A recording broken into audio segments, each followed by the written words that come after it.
Muito bem, meus queridos, eu queria convidá-los a abrir as Escrituras Sagradas na primeira carta de Paulo aos Coríntios, capítulo 1. Inicialmente, capítulo 1. 1 Coríntios, capítulo 1.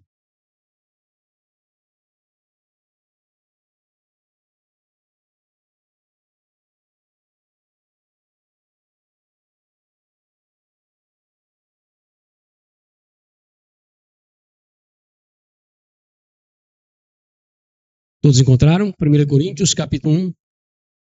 Veja, como nós bem sabemos, essa é uma igreja que havia muitos problemas. E Paulo vai tratar da carta de todos eles. Mas, inicialmente, nos primeiros 3 capítulos, para ser mais preciso, ainda que o 4º capítulo também ele venha falar alguma coisa disso, mas mais especialmente nos 3 primeiros capítulos, Paulo trata do problema da divisão na igreja. A igreja em Corinto era uma igreja que estava meio que dividida. Não simplesmente com opiniões aqui, aquilo, mas a igreja que estava ameaçando romper, ameaçando criar um cisma real naquela igreja. Isso porque a igreja prestigiava demais, quando eu digo igreja, eu digo boa parte dos irmãos, prestigiava demais aquilo que era conhecido como sabedoria humana. Essa sabedoria humana, ela se caracterizava pela vaidade. Ela tornava o homem, que dizia ter sabedoria humana, alguém que se sentia independente de Deus, senhor da sua própria vida. Esse alguém que dizia ser um sábio, humanamente falando, ele era alguém que se tornava senhor do seu próprio destino, das suas próprias opiniões e decisões. Isso para ele era sabedoria. Essa sabedoria humana levava esse homem a pensar ser ele um senhor dos seus talentos, dos seus dons, de sua capacitação. Essa sabedoria humana levava o homem vaidosamente a achar que ele era o senhor de suas próprias conquistas e feitos. Tudo isso eu conquistei com os meus próprios méritos, pelos meus próprios méritos. Veja, tudo isso era fruto, era o resultado da sabedoria humana. E a igreja de Cristo em Corinto, ela meio que pegou um pouco disso, daquilo que seria o veneno da cidade como um todo.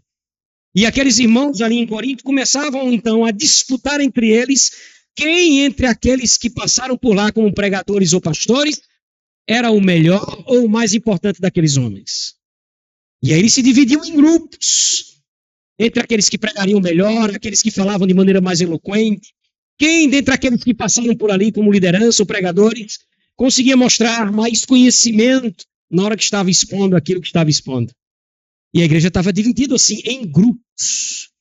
Veja a advertência de Paulo no versículo 9, versículo 10, 11 e 12 do capítulo 1, ele diz assim: Rogo-vos, irmãos, pelo nome do Senhor Jesus Cristo, que faleis todos a mesma coisa, e que não haja entre vós divisões, que era o que estava acontecendo. Antes, sejais inteiramente unidos na mesma disposição mental e no mesmo parecer. Aí ele diz a razão no verso 11. Pois a vosso respeito, meus irmãos, eu fui informado pelos da casa de Cloé de que há contendas entre vós. Explica melhor, Paulo. Verso 12. Refiro-me ao fato de cada um de vós dizer o seguinte: eu sou de Paulo, e o outro, eu sou de Apolo, ainda mais, eu sou de Cefas, ou Pedro, não é? E por fim, eu sou de Cristo. Uma igreja que estava dividida. Quem pregava melhor? Quem falava mais bonito? Quem era mais eloquente? Quem aparentemente mostrava mais sabedoria? Era assim que a igreja estava vivendo, irmãos. Paulo segue, então, olha aí o texto, ele segue combatendo essa postura errada daqueles irmãos nos 2 primeiros capítulos, capítulo 1 e capítulo 2. E vai dizer no início do capítulo 3, se você chegar até lá, que aquele comportamento daquela igreja deixava muito claro, era uma evidência clara, de que eles, na verdade, eram imaturos. Veja, esse comportamento é um comportamento de crente imaturo. Olha como Paulo se expressa no capítulo 3, verso 1. Eu, porém, irmãos, não vos pude falar como a espirituais, e sim como a carnais. Como o quê? Como a crianças em Cristo. Declaradamente, Paulo está dizendo assim, vocês são meninos. Isso é coisa de criança, isso é infantilidade, imaturidade de vocês. E mais, aqueles que estavam causando essas divisões na igreja, Eles são advertidos nesse capítulo 3 aqui por Paulo de uma maneira muito dura, muito dura. Paulo vai dizer que a igreja, a quem ele chama de santuário de Deus, né, essa igreja, se você dividir essa igreja, se você buscar destruir essa igreja, você vai estar atraindo destruição para si mesmo. Olha o que ele diz no verso 17, do capítulo 3. Se alguém destruir o santuário de Deus, uma referência à igreja, Deus o destruirá. Por quê, Paulo? Porque o santuário de Deus, que sois vós, a igreja, é o quê? É sagrado.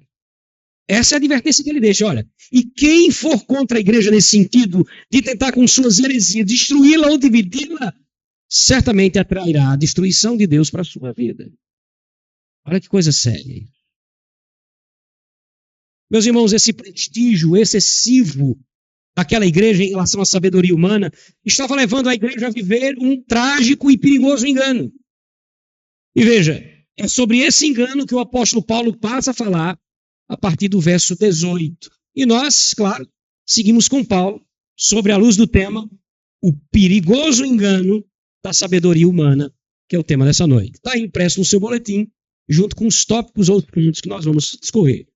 Perigoso engano da sabedoria humana. Paulo vai mostrar exatamente isso, depois de ter dito que eles eram infantis, que eles eram imaturos, por causa desse comportamento vaidoso, depois de ter dado esse duro aviso para aqueles que vão causar divisões na igreja em razão dessa sabedoria humana, Paulo dá um salto à frente e diz assim, olha, vocês estão sendo perigosamente enganados por essa sabedoria humana. Vocês estão vivendo uma situação de grave perigo.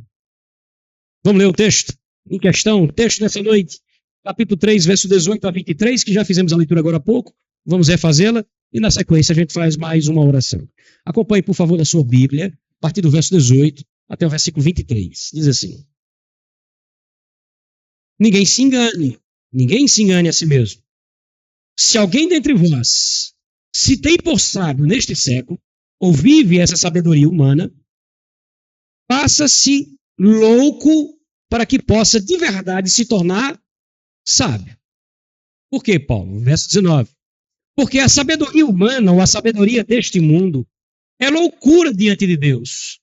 Porque está escrito, e aqui ele vai citar o texto de Jó 5,13. Está escrito lá em Jó 5,13 o seguinte: ele, Deus, apanha os sábios na própria astúcia deles. E outra vez também está escrito lá em Salmo 94,11, que diz o seguinte: o Senhor conhece o pensamento dos sábios e sabe que todos eles são vazios ou vãos.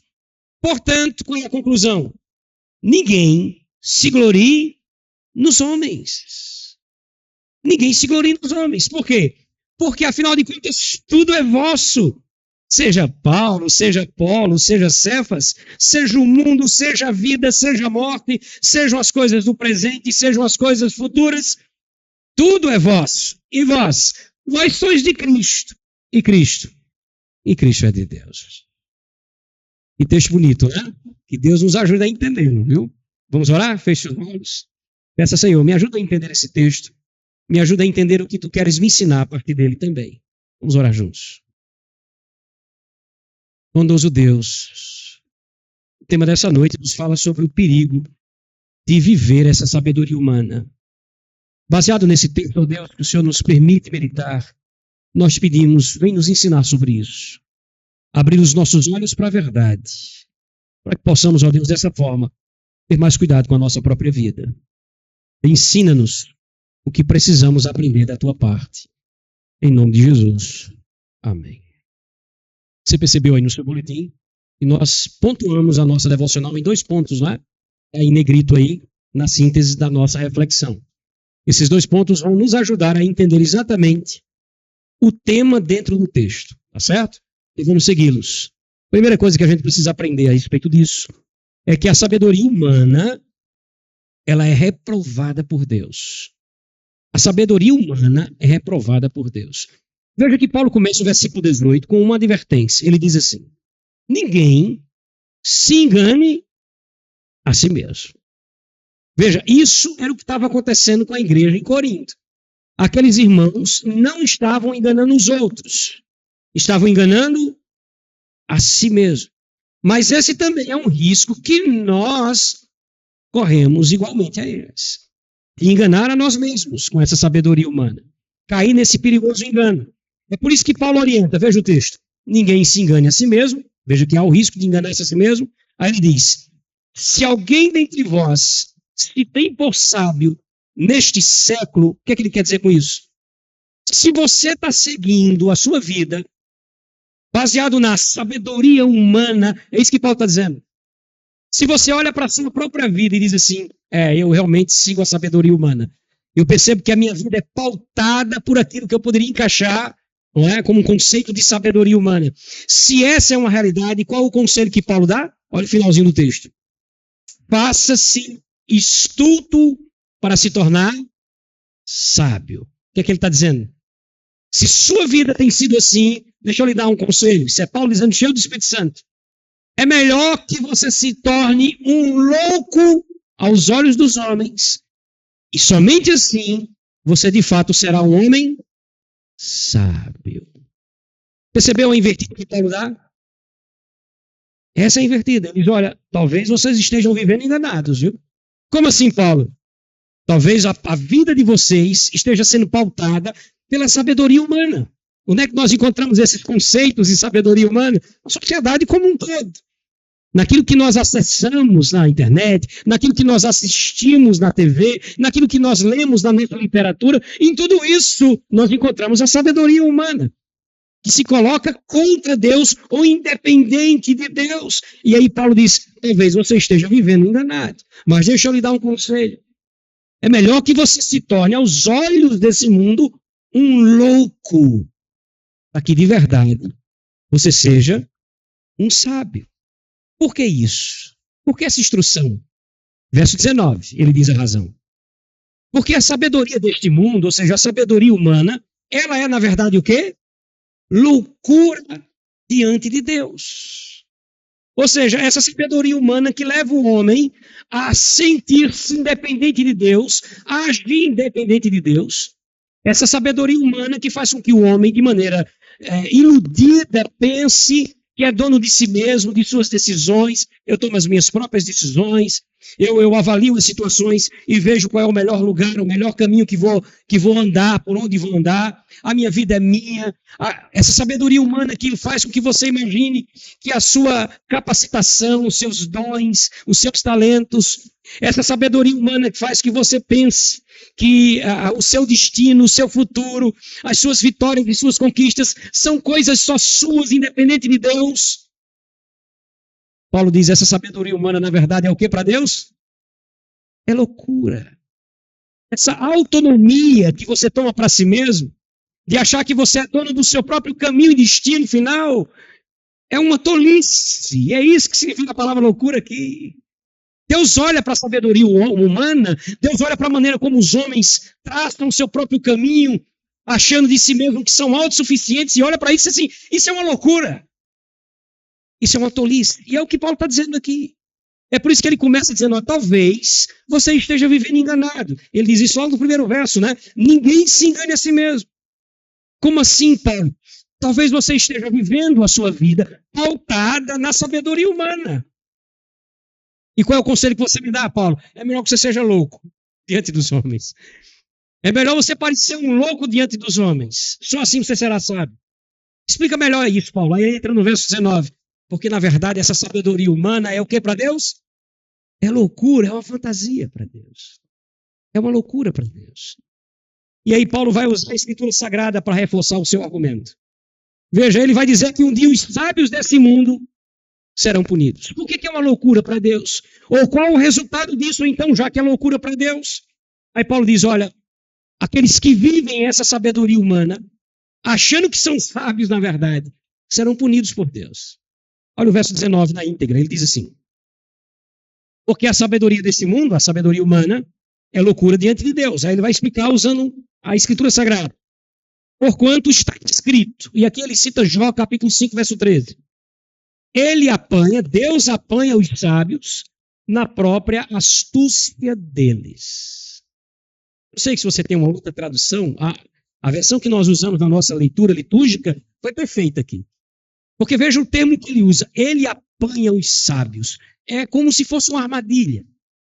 O que ele está dizendo é que os homens que estão vivendo e pautando a sua vida nesse conceito de sabedoria humana estão caindo numa grande armadilha. Como assim, Paulo? Eles esquecem que um dia, diz a Escritura Sagrada, Deus, por meio de Cristo Jesus, há de julgar todos os homens, todos os homens. E mais, que essa sabedoria humana que levou os homens a desprezar a Deus será a razão da condenação de todos eles naquele dia. Aquilo que parecia ser um trunfo para a humanidade, seguir a sabedoria humana, na verdade será a sua grande destruição. E o que é isso senão uma armadilha? Dá para a gente imaginar uma armadilha? Dá para a gente imaginar uma presa sendo levada pela armadilha, olhando para aquela comida colocada naquele lugar, para aquilo que é atraente aos olhos, aquilo que faz ela achar que é esperta. Olha o que eu encontrei.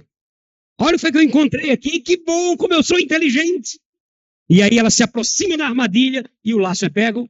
É mais ou menos essa linguagem que ele usa aqui. Ele vai apanhá-los em sua própria astúcia. Meus irmãos, Deus conhece o pensamento dos homens. E aqueles que seguirem essa própria sabedoria descobrirão no final que todos esses pensamentos foram vazios ou vãos. Paulo usa o Salmo 94 para falar isso. Olha o que ele diz aí no versículo 20. Ele diz o seguinte: e outra vez, ou seja, também está escrito, o Senhor conhece os pensamentos desses homens, esses que buscam pautar a vida pela própria sabedoria humana, chamados aqui de sábios. E são pensamentos do quê? São pensamentos vãos. Parece, no primeiro momento, que são pensamentos interessantes, que são bons conceitos, bons conselhos, inclusive, a serem dados. A sabedoria humana, aparentemente, nos faz imaginar que, de verdade, somos sábios, sem sermos. E você se acha um sabichão diante disso. E aí o texto diz assim, olha, é uma grande armadilha, Paulo está dizendo. É uma grande armadilha. É por isso que Deus diz que é uma loucura. É uma grande armadilha, porque no dia em que ele voltar na pessoa de Cristo Jesus e julgar os homens que andaram segundo essa sabedoria, a parte de Deus, desprezando Deus e seus conceitos, eles serão condenados. Eles é que naquele dia vão entender, poxa vida, nós caímos numa armadilha. Que armadilha foi essa? Sabedoria humana. Essa é a grande armadilha. Aí ele conclui usando um salmo para dizer assim, e Deus conhece esses sábios, esses pretensos sábios, e eles precisam saber daquilo que Deus já sabe. E todos esses pensamentos são vãos, são vazios. Meus irmãos, os crentes de Corinto não podiam permanecer no engano. Essa sabedoria humana é reprovada por Deus. Para ficar apenas no exemplo, preste atenção nisso. Para ficar só no exemplo. Imaginemos quando nós somos perseguidos por causa da nossa fé. Quando somos perseguidos ou maltratados por causa da nossa fé. A sabedoria humana nos diria o quê? Pague com a mesma moeda. Você não é bobo, você é besta, você é trouxa. Então revide. Pague com a mesma moeda. Essa é a sabedoria. Chega, a gente enche o peito para falar disso, né? A sabedoria divina vai dizer o quê?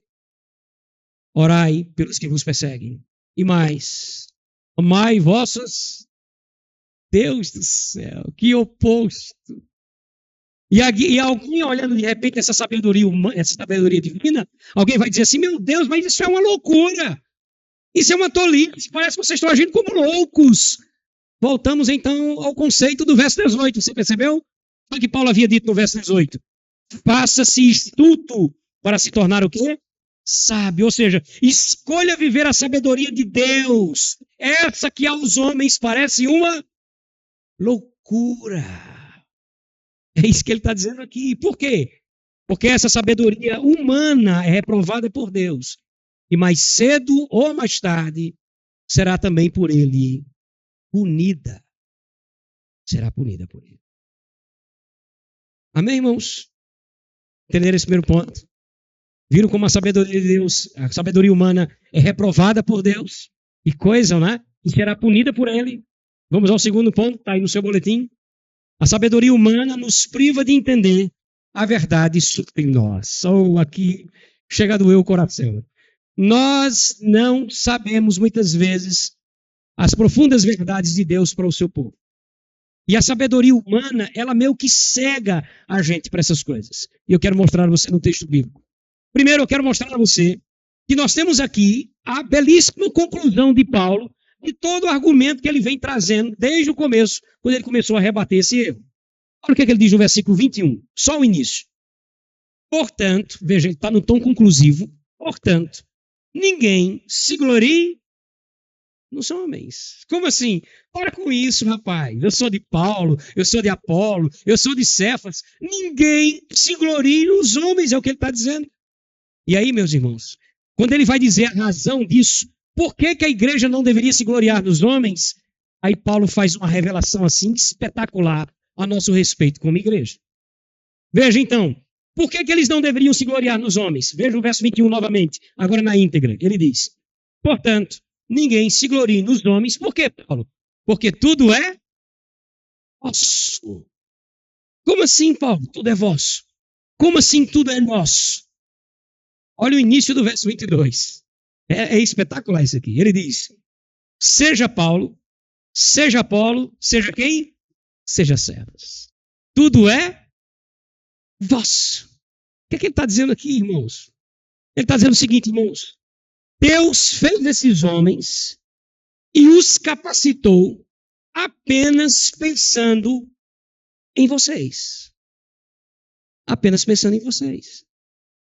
Então veja, esse negócio de dizer, eu sou de Paulo, eu sou de Apolo, eu sou de Cefas, é um grande engano. Porque, na verdade, eles é que são de vocês.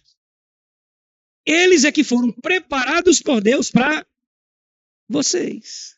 Que beleza isso, né? É engraçado porque eu estava meditando sobre isso. E, claro, Paulo, Cefas, né, que é Pedro aqui e Apolo, foi a liderança que passou lá em Corinto. Mas, irmãos, permita-me precipitar uma aplicação aqui para nós. Mas vamos pensar nos grandes homens do nosso tempo. Aqueles a quem gostamos de ouvir e que percebemos que Deus usa esses homens para nos edificar. Nós temos as nossas preferências, não temos? Preferências até no campo teológico. Não tem nada de errado nisso. O problema da igreja de Corinto é que está causando uma grande divisão entre eles. O que não causa entre nós. Mas temos as nossas preferências. Pois é, mas nós não podemos esquecer nunca mais disso. Deus preparou esses homens para quem? Para nós. Não somos deles. Como é que você diria? Cuidado com a arrogância. Eles são nossos. Deus os preparou para nós. Vai imaginando o teu teólogo aí, preferido, aquele que você mais gosta de ouvir, né? A quem você diz assim, Deus usa tanto para falar o meu coração. Pois é, esse é o conceito certo. Deus o preparou, Deus o vocacionou, Deus o chamou, Deus fez com que ele se desgastasse a vida inteira, estudando, só pensando em quem? Em você. Aí Paulo diz, olha, vocês têm que parar com isso. Vocês estão confusos. Vocês estão indo ao inverso da coisa. Vocês não são deles. Eles são de vocês. Que coisa espetacular, irmãos. E não só isso. Não só esses homens, não apenas a liderança da igreja. Mas o que mais? Veja o verso 22 agora, na íntegra. Seja Paulo, seja Apolo, seja Cefas, seja o mundo, seja a vida, seja a morte, sejam as coisas presentes, sejam futuras, tudo é o quê? Tudo é vosso. O que é que ele quer dizer com isso, irmãos? O que Paulo está dizendo aqui, irmãos, é que tudo que foi feito por Deus foi pensando, se prepare aí, viu? Cuidado com a... Cadê o Arthur? Cuidado com a jactância, Arthur. Tudo que foi feito por Deus foi feito especialmente pensando no seu povo. Tudo foi feito pensando especialmente no seu povo. E é por isso que eles não deveriam viver a vida ali brigando com ciúmes. É por isso que eles deveriam parar com essa vaidade tola. É por isso que eles deveriam parar com esse prestígio exacerbado quanto à sabedoria humana. Por quê? Porque Deus, diz o texto, fez tudo pensando em seu povo e um dia tudo do seu povo será. Aí. É uma tapa na cara da igreja, não é? Vocês estão brigando com coisas tão bobas e tolas. Como assim? Deus fez esses homens para vocês. Aí considera uma posse. Não, estou falando só deles, não. Na verdade, Deus fez tudo para vocês. E um dia, e você sabe de que dia eu estou falando, tudo isso que ele fez para vocês, de vocês, um dia, de fato, será. Então parem com isso. Meus irmãos, que coisa espetacular. E tudo isso, ou seja, isso tudo porque esse povo agora pertence a Cristo. A esse Cristo que foi enviado por Deus. Olha o finalzinho do verso. Verso 23 ali, finalzinho do texto. E vós de Cristo, e Cristo de Deus. É como se ele dissesse, ó, ninguém aqui pertence a Paulo, nem a Apolo, nem de Cefas, esse negócio de eu sou de Aço, todo mundo é só de quem? De Cristo. Esse Cristo que veio de Deus. Que espetáculo. Perceba que essa busca tola por sabedoria humana não estava apenas dividindo a igreja, não é? Mas estava impedindo a igreja de ver essa verdade tão preciosa. A busca pela sabedoria humana estava cegando a igreja para algo muito maior que a igreja possui. E aqui é claro que eu quero pensar de maneira conclusiva com vocês, já aplicando. Meus irmãos, não nos enganemos. Os nossos irmãos, preste atenção nisso, os nossos irmãos em Corinto passaram por essas coisas que nós aprendemos aqui e que vamos aprender, se Deus nos permitir, durante toda a nossa leitura de 1 e 2 Coríntios. Mas eles passaram por isso para que a gente aprenda. Aprenda o quê? A não passar. A não passar por isso. Para que sejamos sábios e olhemos para o exemplo dos coríntios e diga assim, poxa, ainda bem que Deus nos ensinou. Então veja, como Paulo iniciou o verso 18, dizendo assim, não engane a si mesmo. Não nos enganemos, meus irmãos. Não nos enganemos. É melhor ser visto pelo mundo como um louco, o viver a vontade e a sabedoria de Deus, segundo ele disse no verso 18, do que viver essa sabedoria humana, que aparentemente parece ser interessante, mas que é, na verdade, reprovada por Deus, como a gente viu. Porque é uma sabedoria distante de Deus, e a sabedoria distante de Deus ela é vazia, ela é vã, e vai trazer destruição aos homens, como a gente viu nos versos 19 e 20. Portanto, não nos gloriemos nos homens e nem nesse tipo de sabedoria, como ele disse no verso 21. Por quê? Porque Deus fez todas as coisas pensando no seu povo, o que inclui aqueles que ensinam e lideram a igreja, como ele falou aí no verso 22. Sendo assim, então, não há por que brigar, nem ter ciúmes entre nós, afinal de contas, tudo é vosso. Que coisa! Tudo é vosso. Ou tudo é nosso, né? Aqui eu posso dizer assim, brincando com isso, tomemos posse. Ficou gravado isso aí? Cuidado com os cortes. Tomemos posse dessa verdade. Tudo é vosso, é o que ele diz aqui. No final, não somos nem de um e nem de outro. No final das contas, somos todos de quem? De Cristo. E Cristo veio de Deus, como diz no versículo 23. Então, meus irmãos, que o Senhor nos ajude a buscar a sua sabedoria e dessa maneira nos livrar não apenas da imaturidade espiritual, mas desse trágico engano da sabedoria humana. Amém? Que Deus nos ajude em Cristo Jesus. Feche seus olhos. Vamos orar. Tudo é nosso. Meu Deus, isso é impressionante. Tudo é nosso. A gente esquece disso, não é? A gente esquece. E quando a gente esquece, olha para a sabedoria humana, engana. Meu Deus, que bobagem, né? Vai valer a pena, irmãos, viver a sabedoria de Deus e ser chamado de tolo pelo mundo. Ser chamado de louco por esse mundo. Vai valer a pena, irmãos. Afinal de contas, tudo é nosso. Se Deus reprova essa sabedoria, eu preciso reprová-la também. Deus nos ajude a viver a sua sabedoria. Vamos orar? Feche os olhos. Bondoso Deus, nós te agradecemos por tua palavra. Te louvamos, ó Deus, por esse teu cuidado tão paternal conosco, que de maneira tão didática se expressa pela compreensão da tua palavra e pela aplicação dela ao nosso coração. Não nos deixe esquecer dessas verdades, ó Deus. Não nos deixe nos apegarmos à sabedoria humana reprovada por ti. Essa aparente ou pretensa sabedoria que distancia os homens do Senhor e que aos olhos deles parecem de fato grandes coisas, mas que na nossa compreensão, biblicamente falando, ó Deus, é algo reprovado por ti. Ajuda-nos, ó Deus, socorre-nos, para que não andemos enganados com isso. Ajuda-nos a viver a tua sabedoria. E dessa maneira, ó Deus, nos preparar para essa grande verdade que o Senhor nos ensina hoje. E que tudo é nosso. E que, de fato, tudo um dia do teu povo será na tua volta. Em nome de Jesus, aplica tuas palavras em nosso coração. E não nos deixa viver enganados. Amém.